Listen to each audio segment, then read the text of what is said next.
Oh, pada orang di sini. Oke ya.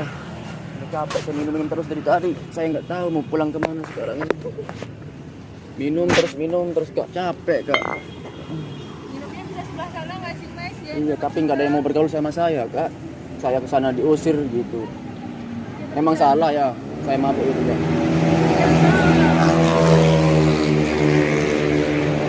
Udah saya minum aja kak ya. Gak apa-apa, kakak ketawain saya nggak apa-apa. Apa deh kakak bisa nemenin saya di sini curhat-curhat aja gitu. nggak baik loh Mas. Nggak baik, kenapa nggak baik kak? Nggak baik tahu buat kesehatan dalam agama kan juga kita dilarang buat konsumsi kayak gitu. Tapi kakak muslim. Iya, kan saya berhijab. Iya, saya nggak terlalu lihat kak, masih buram kelihatan saya gitu kak. Capek minum terus.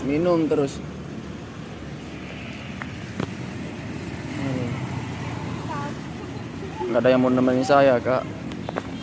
Oh ya? Iya, apa mungkin kak?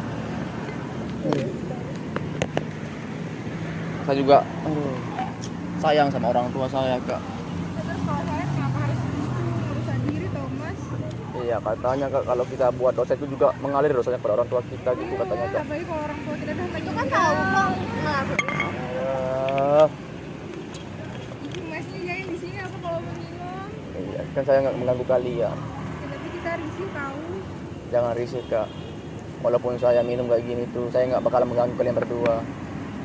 Kalian cewek kak, saya menghormati, saya menghargai kalian. Seorang wanita itu kak disayang, dibimbing, bukan untuk dirusak kak. Makanya saya mau ganggu kalian di sini gitu kak ya. Walaupun saya minum kayak gini, tenang aja kak, nggak bakalan saya ganggu gitu kak ya. Saya cuma butuh curhat aja gitu. Tapi saya kagum sama kakak yang pakai ini, yang pakai baju biru itu. Ya karena menegur tuh saya baik-baik gitu. Enggak kan saya datang ke sana tadi diusir gitu kan. Saya salut sama kakak. Aduh.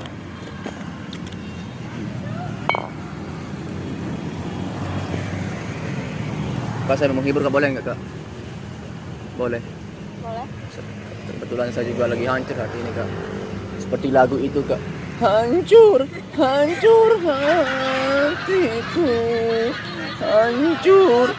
hancur harapanku. Nah begitu dong kak ketawa. Berarti saya menghibur di sini kan enggak saya mengganggu kalian jadinya kan. Aduh. Malam apa sekarang ini ya? Malam Rabu. Ingat lupa kak. Orang tuanya masih ada nggak kak? Masih Dua-duanya. Kakak sayang apa nggak sama orang tuanya kak? banget wah. Sayang banget ya. Tapi kalau saya nanya, jawab jujur ya. Pernah nggak kakak bohongin orang tuanya? Pernah. Pernah nggak kakak bikin orang tua kakak sedih? Pernah. Katanya sayang sama orang tua. Tapi kenapa kita masih bisa bohongin orang tua kak? Coba pandang sekarang. Kita berpikir bahwa kita lahir di dunia ini karena kehendak Allah Subhanahu wa taala, Kak. Kita digendong 9 bulan 10 hari sama ibu kita di dalam perut, Kak. Pas kita lahir ibu kita mati-matian melahirkan kita ke dunia ini. Seandainya, Kak, kalau diberi pilihan sama Allah antara menyelamatkan nyawa dirinya atau menyelamatkan nyawa bayinya, pasti orang tua kita memilih menyelamatkan nyawa bayinya. Begitulah sayang kedua orang tua kita kepada kita, Kak, sebagai anak. Tapi kita ini kenapa masih durhaka sama orang tua? Kalau orang tua kita sekarang masih hidup di rumah kak, kalau orang tua kita masih bernapas sekarang di rumah, orang tua kita itu sering berdusta kak, sering banget berdusta kepada anaknya. Berdusta kenapa? Kalau kita nanya sebagai anak, bu udah makan belum bu? Pasti orang tua kita jawab udah nak, yang penting anaknya bisa makan. Kalau kita nanya lagi, bu sehat apa enggak bu? Pasti ibu kita menjawab saya sehat nak. Padahal ibu kita lagi menyembunyikan penyakitnya biar kalian nggak tahu, biar anaknya nggak tahu, biar anaknya fokus sekolah, biar anaknya fokus kuliah. Kadang orang tua kita itu pagi-pagi ada yang pergi ke sawah, pagi-pagi ada yang kerja ke pasar, biar anaknya bisa makan, biar anaknya bisa sekolah. Orang tua kita itu mencari uang bukan untuk dirinya, bukan, tapi untuk buah hatinya, untuk kita sebagai anak. biar anaknya bisa sekolah sampai perguruan tinggi, biar anaknya menjadi anak yang sukses. Kalau ibu kita atau bapak kita minta pulang, ulanglah. Jangan beri orang tua kita itu rindu sama kita sampai kita nggak mau pulang. Berbaktilah sama orang tua. Kalau orang tua kita nggak ada, baru kita menyesal di sana. Nggak ada gunanya harta benda ini. Kita punya mobil, kita punya rumah, kita punya harta, nggak ada gunanya kalau orang tua kita udah nggak ada. Kita belum minta maaf pada orang tua kita. Pandanglah wajah beliau, Kak. Bayangkan bahwa ada orang tua kita di depan kita sekarang ini. Pandanglah wajah beliau. Semakin hari wajah beliau semakin keriput. Semakin hari umur beliau semakin berkurang. Mungkin orang tua kita sering nangis di tengah malam, Kak, di bantalnya. Menangis karena apa? Karena kita sebagai anak, Kak. Iya. Orang tua kita itu sedih, menangis di bantalnya tengah malam. Menangis karena apa? Karena kita yang sering melawan sama orang tua. Karena kita yang sering ngebohongin orang tua kita. Berbaktilah sama ibu kita. Kalau orang tua kita masih hidup sekarang, pas kita pulang nanti yang kita temukan beliau lagi terbawa ke rumah sakit. Mungkin beliau sekarang lagi terbaring sakit di rumah. Kita dipikirin sama orang tua kita. Kalau kita keluar, apakah anak saya baik-baik di luar? Apakah anak saya udah makan apa belum? Kita ditunggu sama ibu kita di rumah.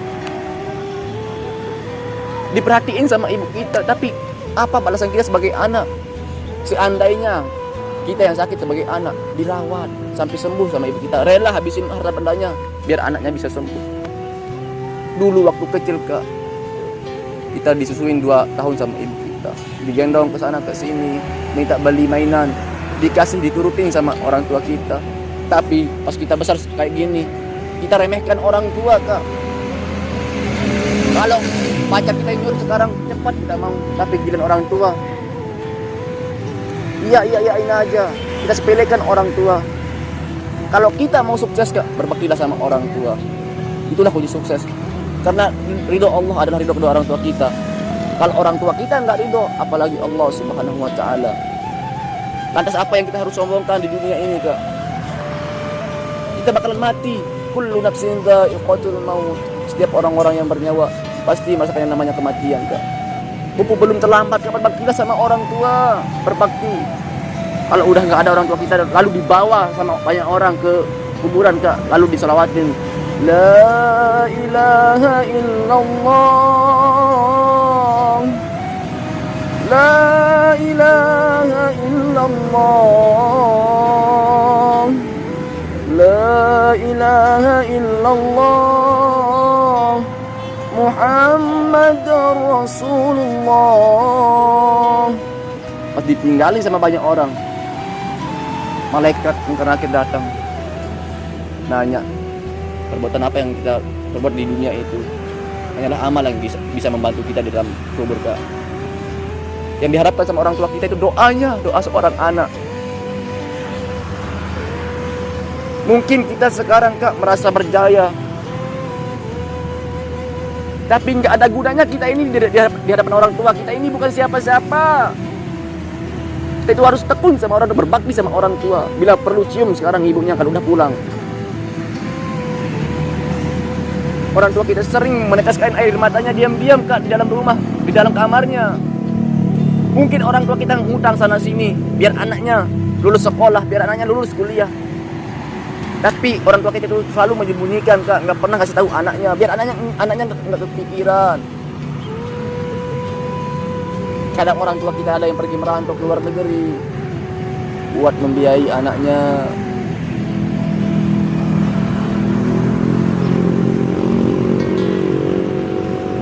Pesan saya, Kak, bukan niat saya mau ceramah di sini, tapi saling mengingatkan aja gitu.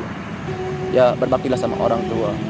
Kalau hidup kita mau lurus, mau sukses, berbaktilah sama orang tua, Kak. Minta ridho orang tuanya, Kak, ya. Buktiin sendiri lah, Kak, gitu. Ya. Dan juga saya ingatkan sama kakak juga, saling mengingatkan aja gitu. Jangan lupa juga untuk berselawat, ya, kepada Nabi Muhammad sallallahu alaihi wasallam, ya. Karena di akhir yaumil qiyamah nanti Nabi Muhammad sallallahu alaihi wasallam enggak pernah meminta maaf untuk istrinya.